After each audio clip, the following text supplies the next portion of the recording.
ఈ వెహికల్ వచ్చేసి Yamaha ఎంటీ-15 దీనికొచ్చేసి general సర్వీస్‌లో మనం అంటే కస్టమర్ చెప్పారు కొన్ని. ముందుగానే మన దగ్గర ఇంజిన్ మార్పించుకోవాలి ఎమర్జెన్సీ అయితే. సో, దీనికి మనం జనరల్ సర్వీస్‌లో 2 బ్రేక్స్‌కి కూడా బ్రేక్ ఆయిల్, అలానే కూలెంట్ ఆయిల్, అలానే ఫ్రంట్ మడ్గార్డ్ ప్యాడ్ వేయమని చెప్పారు. అంటే మట్టి తులుతుందన్నమాట రేడియేటర్‌కి. సో, నేను సజెస్ట్ చేసింది. అట్లనే బ్రేక్ ప్యాడ్స్ క్లీన్ చేయాలి ఫ్రంట్ అండ్ బ్యాక్ వచ్చేసి బ్రేక్ ప్యాడ్స్ అయితే మార్చాలి.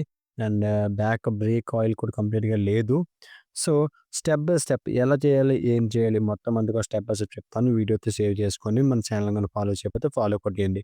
So, first back brake container అయితే ఓపెన్ చేయండి. I mean oil container open చేసి చూసారు కదా! కంప్లీట్‌గా ఆయిల్ అయితే లెవెల్ తగ్గిపోయింది. సో, దీన్ని మనం ఏం చేస్తామంటే పాత ఆయిల్ మొత్తాన్ని కూడా తీసేసి కొత్త ఆయిల్ అయితే వేయడం జరుగుతుంది.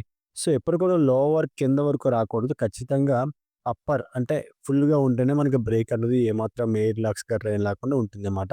సో, నేను సజెస్ట్ చేసేది డాట్ ఫర్ ఆయిల్ అయితే మెయింటైన్ చేయమని చెప్తాను. సో, ఫ్రంట్ డిస్క్ ప్యాడ్ విషయానికొస్తే డిస్క్ ప్యాడ్స్ అయితే బాగున్నాయి. సో, దాన్ని మళ్ళా నీట్‌గా క్లీన్ చేసి, మళ్ళా లోపల పిస్టన్స్ గట్రా క్లీన్ చేసి, యథావిధిగా మళ్ళా డిస్క్ ప్యాడ్స్ రబ్ చేసి శాండ్ పేపర్‌తో ఫిక్స్ చేసేసాను. ఇంక అలాగే మడ్గార్డ్ విషయానికొచ్చేసరికి ఇగో మడ్గార్డ్ ప్యాడ్ వేయడం వల్ల చాలా అడ్వాంటేజ్ అనమాట. మట్టి గట్రా తగలకుండా ఉంటుంది రేడియేటర్‌కి.